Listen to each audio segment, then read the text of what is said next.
quick weekly update. So I'm recording these episodes on Fridays and then I'm publishing them on Saturdays. So when I say that I'm in a week of marathon training, I'm usually towards the end of it. This would be like the 5th or 6th day of it. So I want to go back to last Saturday, which was my last long run. Now tomorrow I'll be doing a long run for week 4.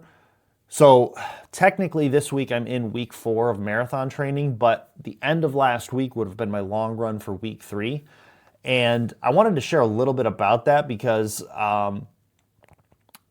I ran 8 miles in -4 degree weather.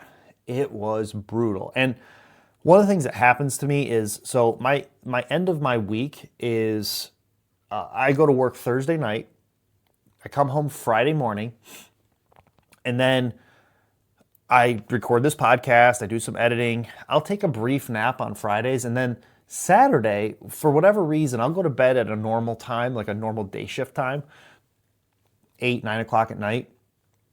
Sometimes I'll stay up till 10, whatever. But what happens is, for whatever reason, I'll wake up at like 3 or 4 in the morning. And this past week that happened to me. And man, it was a good run. I posted an Instagram reel about it. But it was a challenge. It was so cold out there.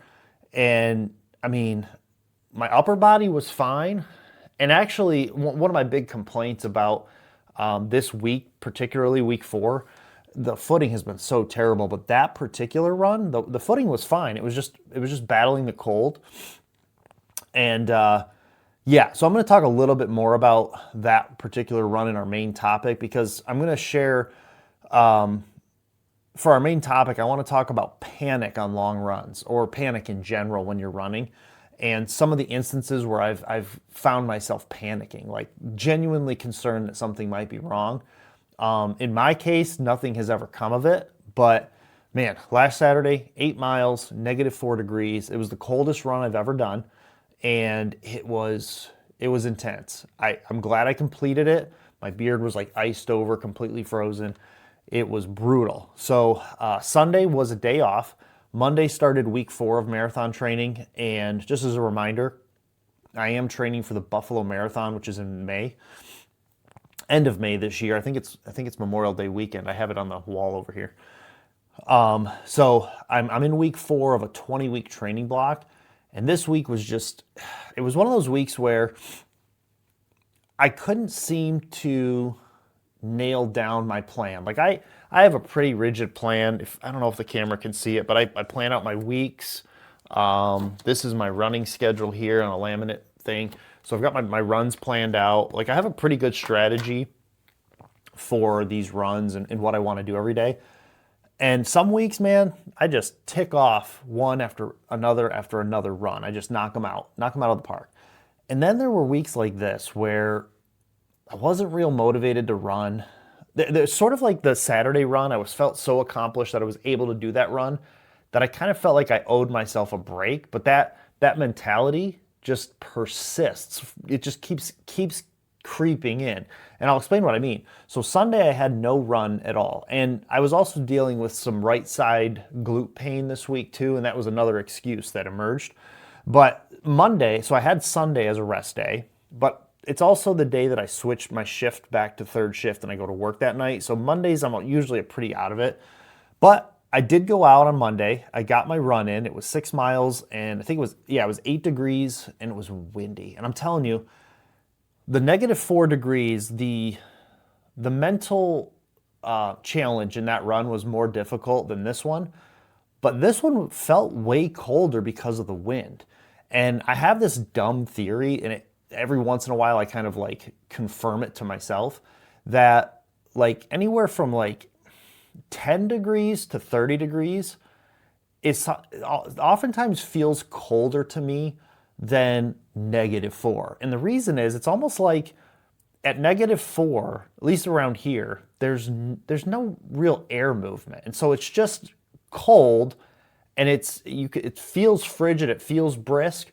But man, when the temperature gets ramped up from -4 to, in this case, it was 8 degrees, and when that wind is blowing on your face, it's like it feels 10 times worse. And I'm not one of these guys who looks at the real feel. I don't really know how they figure that. But I'm telling you, my Monday run, that was 6 miles. There was really no pace necessary involved. I was just trying to get 6 miles in. And man, with that windy 8-degree weather, it was brutal. And so you had the 8 miles on Saturday, the real cold feeling, windy 8 degrees on Monday. And man, that's when things started to fall off the rails. So Tuesday I was supposed to do, I think it was 5 to 6 miles, and it was a structured plan. And I was sort of in that zone where I was waiting for my kids to go to school. They all left for school. I had breakfast, and I was just sort of like kind of zoning out, falling asleep, watching a show on YouTube, and just kind of like not really wanting to go. And I finally worked myself up to go on my Tuesday run. And I get a text from my daughter. Can you bring my backpack? I forgot my backpack. And I'm like, frustrated, because here I am. I kind of forced myself to go on this run. And I mean, I was gearing up. I was getting the shoes on. I was going through my mental steps of, get the water ready and just, what clothes am I going to wear? And she needed me to drive her backpack to her. And I'm like, ugh. And it's a stupid small thing that was enough to throw me off completely. So I came home and I abandoned the whole run. Oh, that day too. So Monday, my kids had, I think they had a 2 hour delay. They might have had Monday off. Yeah, they had Monday off, and then Tuesday was a 1 hour delay. So Tuesday, everything was getting pushed later and later. So the later I stay up to do my workout, the later I get to bed. And so here I am on Tuesday. I'm just exhausted. I got my run in on Monday, but it cost me from a rest standpoint. And I'm like, you know what? I'll make it up tomorrow. Wednesday is usually my mobility and stretching day. So I thought I'm just going to take it easy on Tuesday. And then Wednesday, I'll make up for this run. Well, Wednesday rolls around and I'm just not feeling it. And my wife works kind of like a midday shift. Like some days she goes in at like 10, some days she goes in at like 11 or 12. So it's not really a second shift. It's part-time. So it's like the middle of the day. And I usually get my workouts in, and I do this podcast and do all these things when she's asleep so it doesn't bother her or disrupt her, and it's just my thing to do. For whatever reason, she went to bed early on Tuesday night, woke up at 8 o'clock in the morning, which is right when I'm getting ready to gear up. And I always feel kind of bad when she's actually awake at that time. I don't really want to just head out and go on a 6-7 mile run. And in my head, the excuses are piling up. Well, I did 8 miles on Saturday. I did 6 miles. I can push it back another day. And then I started looking at my schedules, and I'm like, what did I get myself into? So yesterday, I was trying to balance this out, because I'll be honest, I don't mind doing the cold runs, but I'm getting tired of running in this like 2-inch. So after they plow here, there's like these 2 inches of, the only thing I can describe it as is sand. But it's snow that when you step on it, it sinks about 1.5 to 2 inches, and then your shoe slides back. So it's not like you're not getting any grip, and you're just sort of like, I don't know how to explain it. It's just so frustrating because it uses different it uses different muscles, and it's not even like you're slipping. It's not even like ice. It's just you're trudging. And I'm sure one of the reasons I like doing it is I think it's building some muscles that will come in handy down the road. But it's getting frustrating because, a lot of my plans for my runs are like, oh, do 6 miles with an average pace of 10 minutes.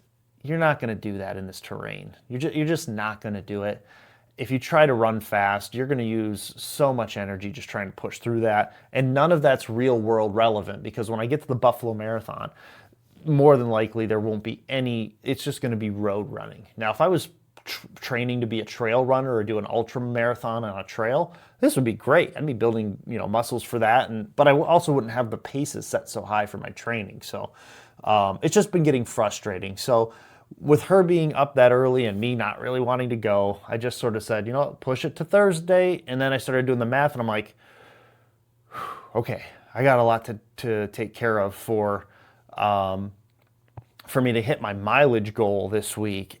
And so I had to make up 2 days 2 days worth of running in one day. So what I did yesterday was I got 5.5 miles outdoors. I can't remember. I think it was 5 degrees. So I did 5.5 miles outdoors, and then I literally came in, I got changed, switched my shirt out, and that might sound stupid, but I was drenched after the outdoor 5.5. So then I come down here into my basement and I hop on the treadmill and I bang out another basically 3.5 for a total of 8.9 miles yesterday. So not doing anything today. I'm just gonna rest. And then tomorrow, my long run for Saturday this week is I'm gonna hopefully get 12, but I really enjoyed splitting it between like outdoor running and then coming in here and doing some speed work on the treadmill. And I really feel like that challenges me in a way that will be somewhat relevant to running the marathon, because towards the end of the marathon, when you're trying to go fast, you will have expended a lot of energy. And I know I'm spending a lot of energy not going very fast, but using my muscles. It's almost like running uphill the whole outdoor run for the most part. So I think what I'll do tomorrow is I think I'm going to do like 6 and 6, or if I'm really feeling good out on the outdoor run, maybe I'll do 8 and 4. But my goal is to do 12 tomorrow, and not really. My long runs at this point in the training block are really just to get distance. So there's no. I think my goal is 11 to 12 minute paces. So there's no real stress on the timing. It's just get out there and log those miles. So whether I do them outside or inside, it's not going to make a difference. So that's the plan. That's my weekly update. No quit, no quit, no quit. Building their wall, while they talk about us, all they talk about us. Educated, experienced, still not credible. So we embraced it. Now we're uncredible.